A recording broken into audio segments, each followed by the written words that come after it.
अब चौथा श्लोक। तो अब क्या होता है, वो सीता जी की खोज में गए हैं, लंका पहुंच गए और वहाँ पर अशोक वाटिका में सीता जी बैठी हैं। हनुमान जी सब जगह ढूंढते हैं उनको, और एक बार तो वो महल में पहुंचते हैं और एक बहुत ही तेजस्वी नारी को देखते हैं, तो उनको लगता है कि ये सीता हो सकती है। अब उनके पास तो गूगल रिवर्स सर्च इमेज था नहीं, उनके पास सीता जी का फोटो था नहीं, तो सीता जी कौन है उनको कैसे पता चलेगा।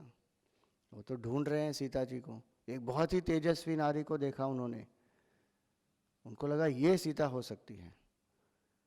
लेकिन दूसरे ही क्षण उनके मन में क्या भाव आया कि अगर सीता जी तो भगवान राम से उनका विरह हुआ है, तो इतनी आनंद पूर्वक जो ये नारी यहाँ पर सो रही है, ये तो सीता जी हो नहीं सकती। वो तो विरह के संताप में एकदम व्याकुल होगी। ये तो महल में सो रही हैं, तो ये तो सीता जी हो नहीं सकती। फिर ढूंढते ढूंढते वो विभीषण जी को भी मिलते हैं, विभीषण जी को भी प्रोत्साहित करते हैं कि रावण के विरुद्ध जो अन्याय कर रहा है उसके विरुद्ध हमें एक अपोजिशन करना चाहिए।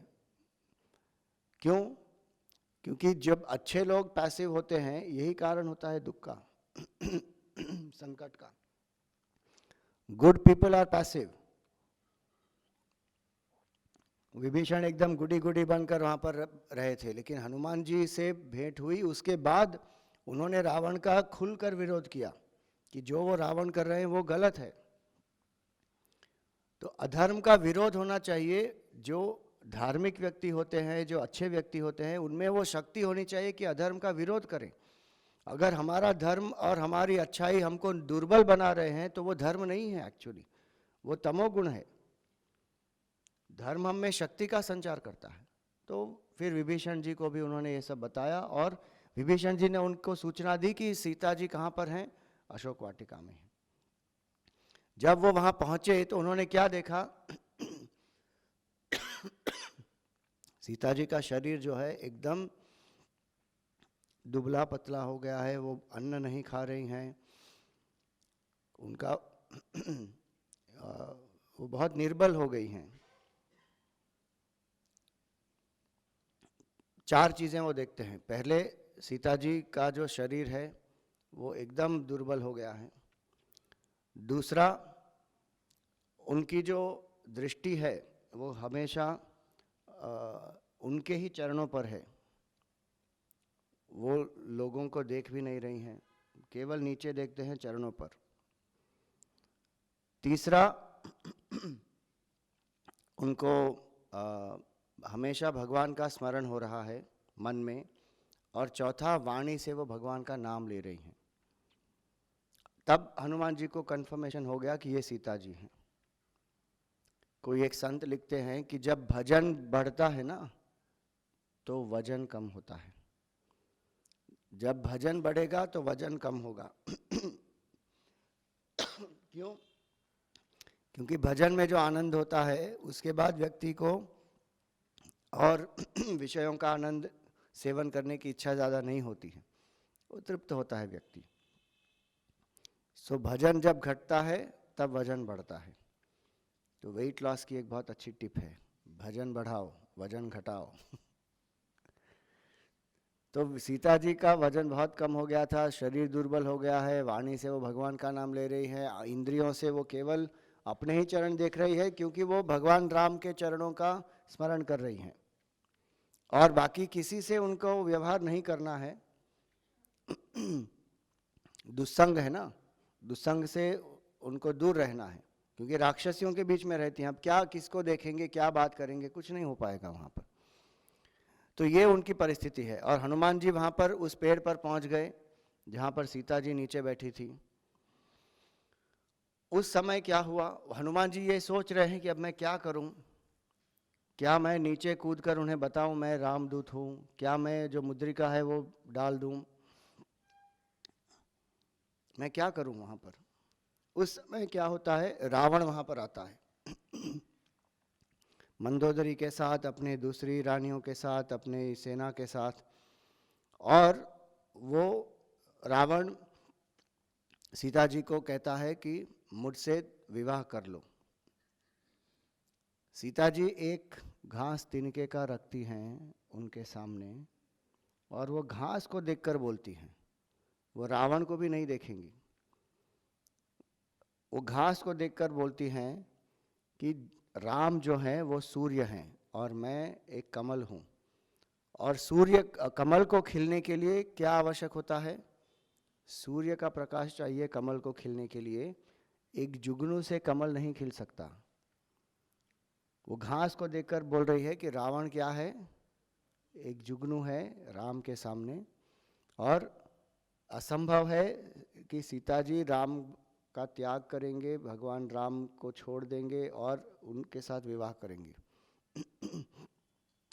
तो जब जुगनू की उपमा देते हैं और एक तृण को देखकर बात करते हैं, रावण को देखते भी नहीं, तो रावण को बहुत क्रोध आता है और उसी समय वो क्या करता है? तलवार उठाता है और सीता जी पर प्रहार करने का प्रयास करता है, आगे भी बढ़ता है, लेकिन उसकी पत्नी मंदोदरी उनको रोक लेती हैं और क्या कहती हैं कि नारी पर, और खासकर जो दुर्बल नारी है उस पर आप वार मत करो, ये आपको शोभा नहीं देता, आप तो लंकेश हैं। तो उस समय प्रारब्धवश या जो भी हम कहें, रावण मंदोदरी की बात मान लेता है।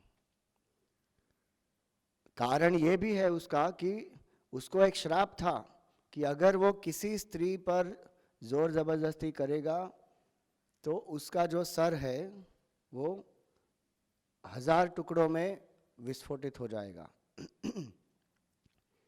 उसकी एक बैक स्टोरी है वेदवती की। इसीलिए कई लोग जो है ना वो कहते हैं Ravan was so good, he did not even force himself on Sita, he did not touch Sita, he was a very good person. ऐसे मोहित लोग हैं जीवन यहाँ पर।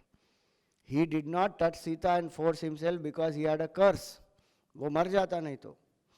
एक पतिव्रता नारी को के ऊपर अगर वो कोई भी बलपूर्वक प्रयास करता तो उसका जो सर है वो फट जाता। तो वो कोई मर्यादा के वश उसने नहीं किया, जो उसने किया वो क्यों किया? श्राप के कारण किया। तो मंदोदरी ने उसको रोक लिया और उसको कहा कि एक दुर्बल नारी के ऊपर आप ये मत करो, और उसको अपने श्राप का भी भान दिलाया कि नहीं नहीं ये आप पर श्राप है, ये मत करो। तो रावण क्या करता है उस समय? सीता जी को 1 महीने का समय देता है। 1 महीने का समय देता है और कहता है कि 1 महीने के अंदर तुम अपना मन बना लो, और अगर 1 महीने के बाद मैं जब आऊँगा तुमने मेरे साथ परिणय नहीं किया, विवाह नहीं किया, तो मैं तुम्हें मार डालूँगा। अब रावण मार डालेगा मतलब वो किसी और से उनका वध करा देगा, क्योंकि उसको तो श्राप है, वो तो नहीं कर पाएगा स्वयं, किसी और से वो करा देगा। तो उस समय ये सब कहकर रावण वहां से एकदम क्रोध में चला जाता है। हनुमान जी ये सब बैठकर सुन रहे हैं वहां पर। जब वो तलवार लेकर आया सीता जी के पास, हनुमान जी को लगा थोड़ा पास में आ जा, मैं एक मुट्ठी से प्रहार कर दूंगा, यहीं का यहीं ढेर हो जाएगा वो। लेकिन मंदोदरी ने उसे बचा लिया। तब जब रावण चला गया तो सीता जी को बहुत दुख हुआ और वो त्रिजटा से कहती हैं कि मुझे अग्नि प्रदान करो, मुझे अभी के अभी अग्नि में प्रवेश करना है, मुझे प्राण त्यागने हैं। वो अशोक जो वृक्ष है, उस अशोक वृक्ष से देखकर बात करते हैं कि तुम्हारा नाम तो अशोक है ना, तुम मेरे शोक का नाश करो, तुम में जो निहित अग्नि है उसको उत्पन्न करो और उससे मुझे जला दो। तारों से बात करती हैं कि आप क्यों मेरे ऊपर नहीं गिर रहे हैं, मुझ पर गिर जाओ और मुझे मार दो। जो एक वहाँ पर एक पेड़ था, उस पर लाल लाल एक जो फूल थे, पल्लव थे, फूल नहीं थे, उनको देखकर उनको अग्नि की याद वापस आती है। तो ऐसी जब परिस्थिति हो रही है वहां पर, उस समय हनुमान जी क्या करते हैं, पहले मुद्रिका डालते हैं नीचे, क्योंकि सीता जी वैसे भी नीचे देख रही हैं। तो उन्होंने मुद्रिका उठाई तो उन्हें लगा कोई स्वर्ण की मुद्रिका है, ये क्या है। जब उन्होंने देखा तो राम लिखा था उस पर। तो उनको लगा कि ये राम की मुद्रिका यहाँ कैसे आई, और पहचान गई कि ये तो मुद्रिका भगवान राम की ही है। तो उनको लगा कि ये राम की मुद्रिका यहाँ कैसे आई, कौन लाया इधर। तुरंत हनुमान जी वहां पर प्रकट हो गए। रामदूत मैं मातु जानकी, हे माँ जानकी मैं रामदूत हूं। तो सीता जी को विश्वास नहीं हो रहा है, क्योंकि रावण अलग अलग रूपों में आता है। पहले भी जब साधु के रूप में आया था तब उन्होंने सीता का हरण किया। अब उनको लगा कि ये रामदूत के वेश में आया है कुछ संदेश देने के लिए, और मुझे विवाह के लिए वापस वो प्रस्ताव रखेगा। तो वो नहीं मान रही थी सीता जी की, नहीं नहीं तुम रामदूत कहाँ से हो सकते हो, राम कैसे यहाँ पर भेजेंगे किसी को, उनको तो पता भी नहीं है कि मैं यहाँ पर हूँ। तो सीता जी विश्वास नहीं करती। तब हनुमान जी क्या करते हैं, पूरी कथा भगवान राम की सुनाते हैं, और आखिरी में एक शब्द का प्रयोग करते हैं जो पूरी अयोध्या में केवल सीता जी ही वो शब्द का प्रयोग करती हैं भगवान राम को संबोधित करने के लिए। और वो शब्द क्या है, वो है करुणा निधान, कि करुणा निधान राम ने मुझे यहाँ पर भेजा है। केवल सीता जी पूरे अयोध्या में भगवान राम को करुणा निधान के शब्द से संबोधित करती हैं। तो राम जी की पूरी कथा भी कहते हैं हनुमान जी, और करुणा निधान शब्द भी उसका प्रयोग करते हैं। तब सीता जी को यह आश्वासन होता है कि हाँ ये राम के दूत हैं। और हनुमान जी सीता जी को राम की परिस्थिति के बारे में भी अवगत कराते हैं कि राम जी की परिस्थिति भी आपके समान ही है, कि भगवान कैसे बिलक बिलक कर रो रहे थे, पेड़ पौधे पशु पक्षी नदी झरने उन सब से आपकी सूचना मांग रहे थे कि मेरी सीता कहाँ है, कौन ले गया, क्या हुआ। और क्रोधवश उन्होंने एक बार अस्त्र भी उठा लिया था कि मुझे आप बताओ, नहीं तो मैं पूरी सृष्टि का नाश कर दूंगा। तो सीता जी को भी पता चला कि भगवान राम भी विरह अग्नि में इतना जल रहे हैं। और हनुमान जी तो सीता जी से ये भी कहते हैं कि आप मेरे साथ चलिए, मैं आपको ले जाता हूँ भगवान के पास, यहाँ पे लंका में राक्षसों का वध कर दूंगा मैं, और आपको यहाँ से सुरक्षित ले जाऊंगा। लेकिन सीता जी कहती हैं कि नहीं, ये नहीं करना चाहिए, क्योंकि ये राम के नाम पर एक कलंक होगा कि राम अपनी स्त्री की रक्षा नहीं कर पाया तो दूसरों की रक्षा क्या करेगा। इसलिए राम को ही आना पड़ेगा यहाँ पर, और मुझे यहाँ से मुक्त करना पड़ेगा। तो हनुमान जी उनको आश्वस्त करते हैं कि हम अवश्य आएंगे, आप तब तक अपने प्राण धारण करके रखिए, धैर्य धारण करके रखिए। तो ये सब सूचना देते हैं, रावण त्रास दई सिय को सब, राक्षसी सो कही सो कनिवारो। अलग अलग राक्षसियों को रावण भेजता है उनको परेशान करने के लिए, उनको समझाने के लिए।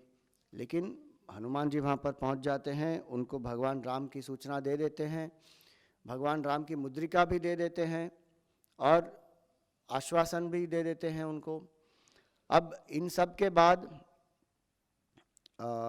वहाँ पर जो एक त्रिजटा नाम की राक्षसी थी, जब रावण चला जाता है तब ये बहुत सारे राक्षसियाँ वहाँ पर आ जाती हैं, क्योंकि उन्होंने सीता जी ने रावण का अपमान किया।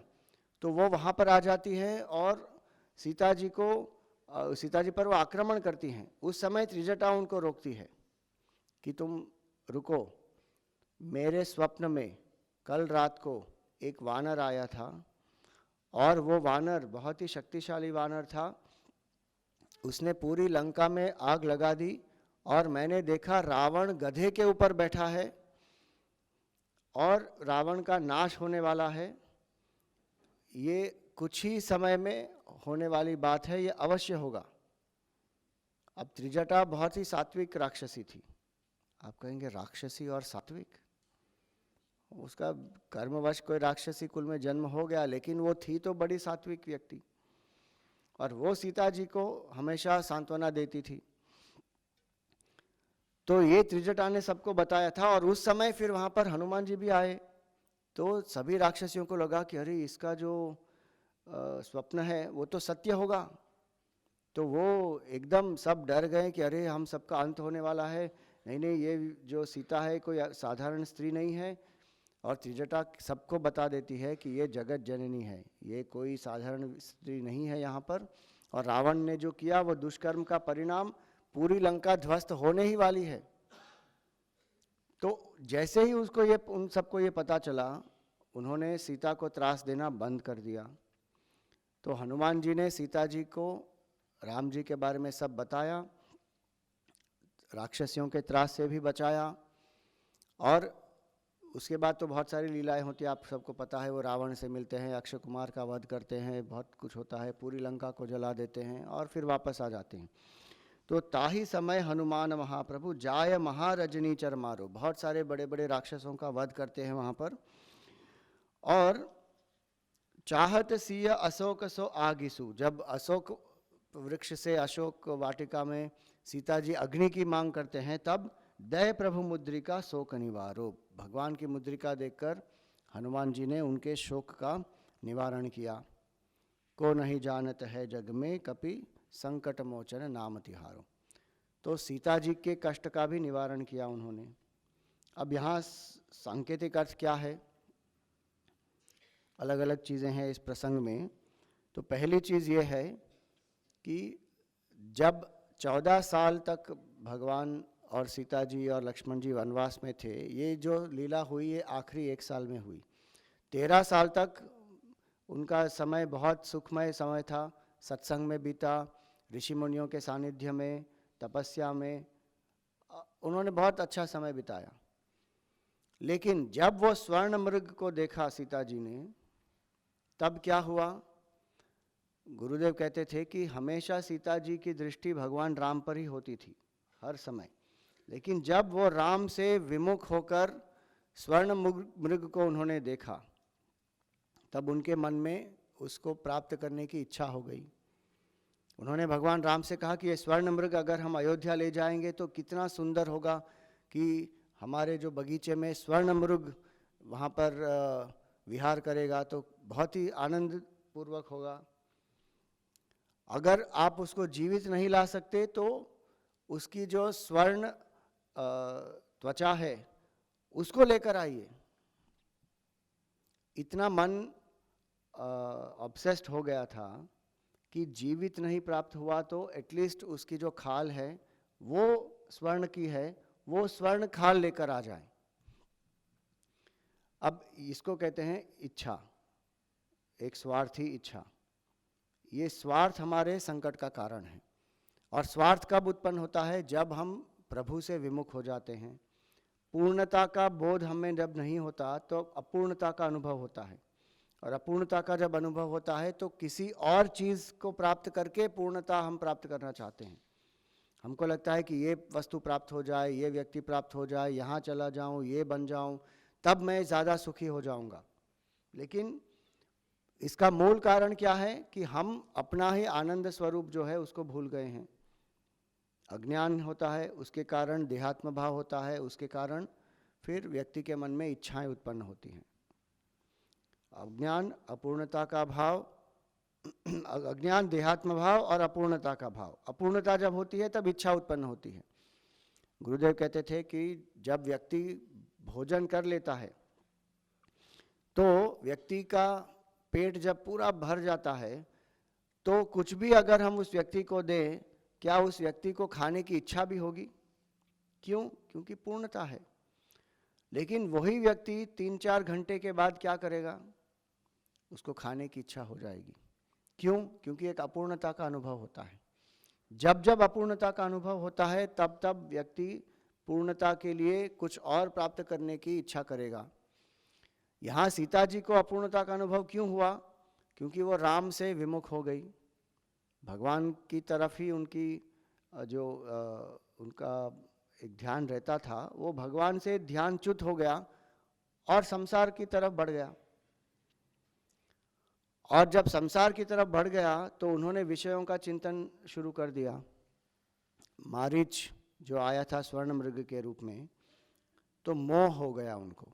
अज्ञान के कारण क्या हुआ? मोह हुआ कि जो एक राक्षस है, भगवान राम भी उनको कह रहे हैं कि वो एक राक्षस है। और सीता जी को पता है कि राक्षसों को बहुत ऐसी मायावी शक्तियां प्राप्त होती हैं कि वो अलग अलग रूप में आ सकते हैं। सीता जी के कहने पर भी उन्होंने बात नहीं, भगवान के कहने पर भी उन्होंने बात नहीं मानी और उनको वो स्वर्ण मृग प्राप्त करना ही था। तो मोह के कारण उनका मन धर्म से भी भटक गया, शंका करने लगा। लक्ष्मण जी जैसे वैराग्यवान व्यक्ति पर शंका करने लगा, उनकी नियति पर शंका करने लगा।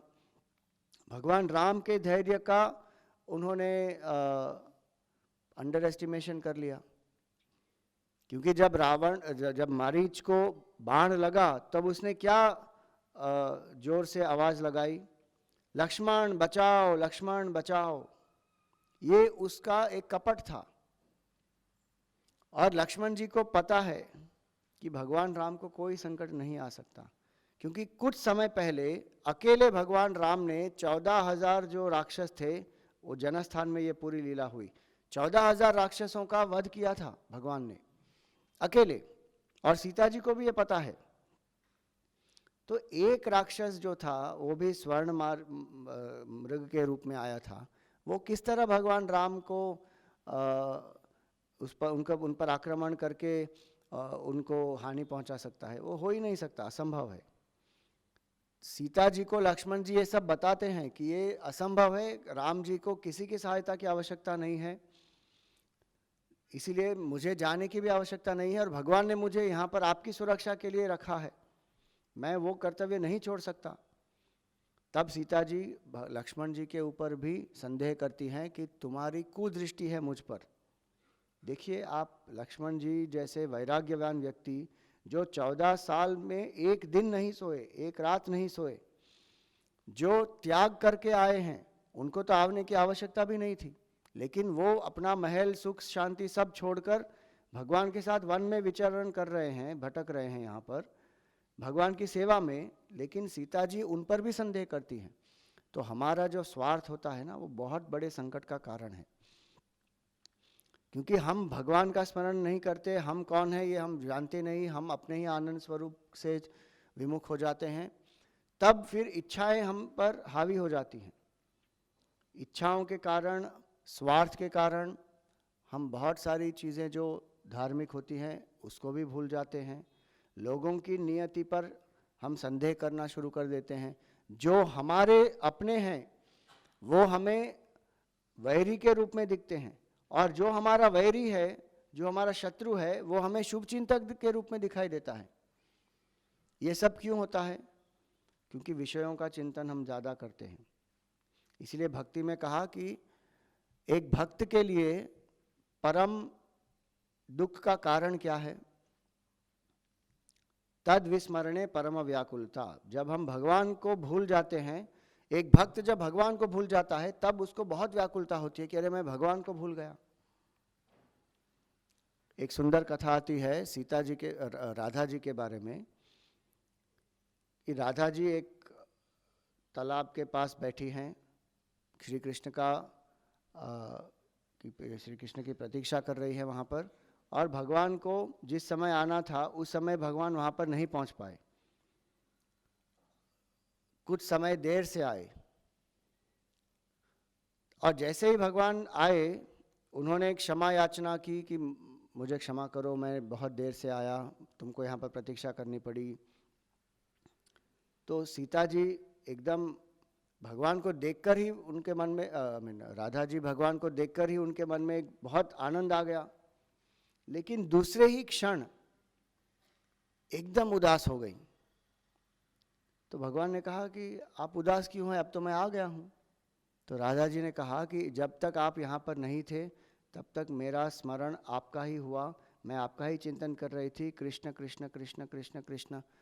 लेकिन जब आप आ गए और मेरे लिए विशेषकर आप यहाँ पर आए हैं, बाकी सब कुछ छोड़कर, सबको छोड़कर आप मेरे लिए यहाँ पर आए हैं, ये जो विचार मेरे मन में आया कि मेरे लिए भगवान यहाँ पर आए हैं, तो मेरा ध्यान आपसे हटकर मुझ पर आ गया, इसलिए मुझे दुख हुआ। क्योंकि जब हमारा ध्यान भगवान से छूटकर अपने आप पर आता है, तब हमारी इच्छाएं हम पर प्रबल हो जाती हैं, और जैसे इच्छाएं प्रबल होती है विषयों का चिंतन होता है, और जो गीता में कहा भगवान ने, ध्यायतो विषयान पुंसः संगस्तेषु उपजायते, वो विषयों का ध्यान करते करते क्या होगा, उसमें आसक्ति उत्पन्न हो जाएगी। आसक्ति उत्पन्न हो जाएगी तो उसके बिना मैं रह नहीं सकता, ये भाव आ जाएगा, तो फिर वहाँ पर एक प्रबल इच्छा उत्पन्न हो जाएगी। संगार संजायते कामः, काम की अगर पूर्ति नहीं हुई तो क्रोध होगा, काम की पूर्ति हो गई तो लोभ होगा। क्रोधात् भवति सम्मोहः, क्रोध से फिर मोह हो जाता है व्यक्ति को।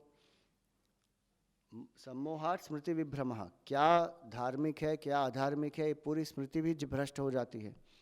स्मृति भ्रंशात् बुद्धि नाशः, अगर स्मृति भ्रष्ट हो गई तो बुद्धि का कोई प्रयोजन नहीं। कैसे निर्णय ले सकती है बुद्धि अगर स्मृति ही नहीं है? तो क्या अच्छा है क्या बुरा है, क्या धार्मिक है अधार्मिक है, ये सब व्यक्ति भूल जाता है। बुद्धि नाशात् प्रणश्यति, व्यक्ति का नाश हो जाता है। सीता जी उस स्वर्ण मृग का चिंतन करते करते क्या हुआ, रावण आया। रावण उस अहंकार का प्रतीक है, दशमुखी रावण है। और वो रावण आकर किस रूप में आया था? वो रावण साधु के रूप में आया था, और उसने हरण कर लिया सीता जी का। तो व्यक्ति के जीवन में जो संकट आता है वो भगवान की विस्मृति के कारण आता है, अहंकार आता है भगवान की विस्मृति के कारण आता है। और फिर हम लोगों को दोष देते हैं, परिस्थिति को दोष देते हैं, विषयों को दोष देते हैं। तो यहाँ पर सीता जी का कष्ट निवारण किया कुछ क्षणों के लिए। सीता जी के जीवन में तो कुछ ही क्षणों के लिए वो भगवान से विमुख हो गई थी और उनका अपहरण हो गया। हमारे जीवन में तो हम कुछ क्षणों के लिए भगवान को स्मरण करते हैं। तो इसमें कोई आश्चर्य की बात नहीं है कि हमारे जीवन में दुख इतना होता है, क्लेश इतना होता है, भय इतना होता है, असंतोष इतना होता है।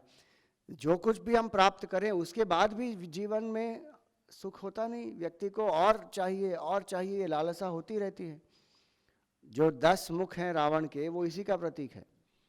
10 मुखों से हर एक मुख में 4 इंद्रियां तो हैं, त्वचा भी है, 5 इंद्रियां हैं हर एक मुख में, और 10 ऐसे मुख हैं, मतलब 50 इंद्रियों से व्यक्ति सेवन करता है विषयों का, फिर भी उसके मन में इच्छा जो है वो समाप्त नहीं होती, ज्यादा से ज्यादा इच्छाएं उत्पन्न होती है। कितनी रानियां हैं रावण के पास, लेकिन फिर भी क्या चाहिए? सीता चाहिए। गुरुदेव कहते थे ये ह्यूमन माइंड ऐसा ही होता है। क्या है? अपनी पत्नी तो है ही, लेकिन अपनी पत्नी में इंटरेस्ट कम होता है और दूसरों की पत्नी में रुचि ज़्यादा होती है। ये हमारे ह्यूमन माइंड की जो विडंबना है, और आजकल तो इसको बहुत कॉमन मानते हैं लोग। इतना मोह है, extra marital affair, each one two themselves, जो जिसको जो चाहे वो करें। और अब तो पति पत्नी दोनों भी डिसाइड कर लेते हैं कि तुम अपना करो मैं अपना करता हूँ, सोसाइटी के लिए हम साथ में रहेंगे, लेकिन each one will have their own way of living. कौन से कैसे कलयुग में हम जी रहे हैं? तो जितनी भी हम कामना की पूर्ति करेंगे वो कामना की पूर्ति नहीं हो सकती। तो कामना की पूर्ति कब होगी? जब हम पूर्णता का अनुभव करेंगे, पूर्णता का चिंतन करेंगे। अपूर्णता का चिंतन करने से काम केवल बढ़ता है, पूर्णता का चिंतन करना चाहिए। और पूर्णता के चिंतन के लिए क्या चाहिए? हनुमान जी जैसे रामदूत चाहिए, जो आकर हमें सांत्वना दे, साहस दे कि भगवान हमारे लिए, भगवान प्रतीक्षा कर रहे हैं। जीव ये भूल गया है, यहाँ पर तो सीता जी भगवान का स्मरण कर रही हैं, केवल कुछ क्षणों के लिए वो भगवान से विमुख हो गई थी, लेकिन हमारे जीवन में तो हम भगवान को भूल ही गए हैं। बाकी सब चीज़ों को याद रखते हैं, उसके बाद अगर समय मिला तो भगवान को स्मरण करेंगे। लेकिन रामदूत जैसे हनुमान जी हैं, वो क्या कहते हैं कि भगवान हमारी प्रतीक्षा कर रहे हैं। जीव भगवान को भूल सकता है, लेकिन ईश्वर भगवान को कभी नहीं भूलता। और जीव अगर एक कदम बढ़ाता है ईश्वर की तरफ, तो ईश्वर 10 कदम बढ़ाते हैं जीव की तरफ। जीव को तो पता भी नहीं है कि ईश्वर कितना प्रेम करते हैं जीव से।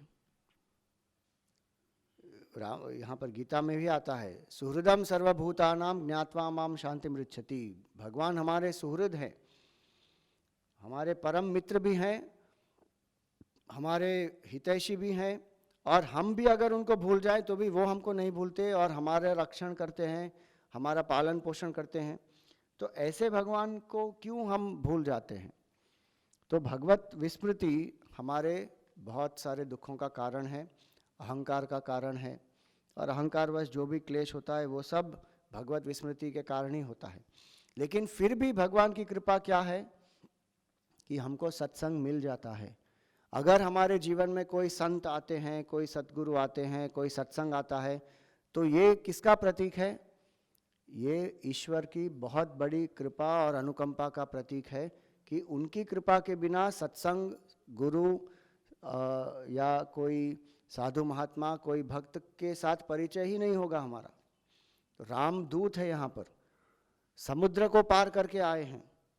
किसके लिए आए हैं? भगवान का संदेश लेकर, सीता जी के कष्ट का निवारण करने के लिए। हमारे जीवन में भी इतने महान सद्गुरु आए, गुरुदेव आए।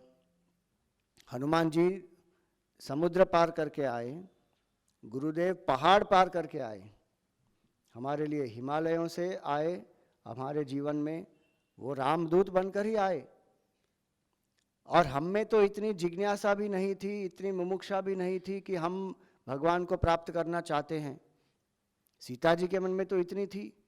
तो गुरु क्या करते हैं? हमारे जीवन में आते हैं और हम में जो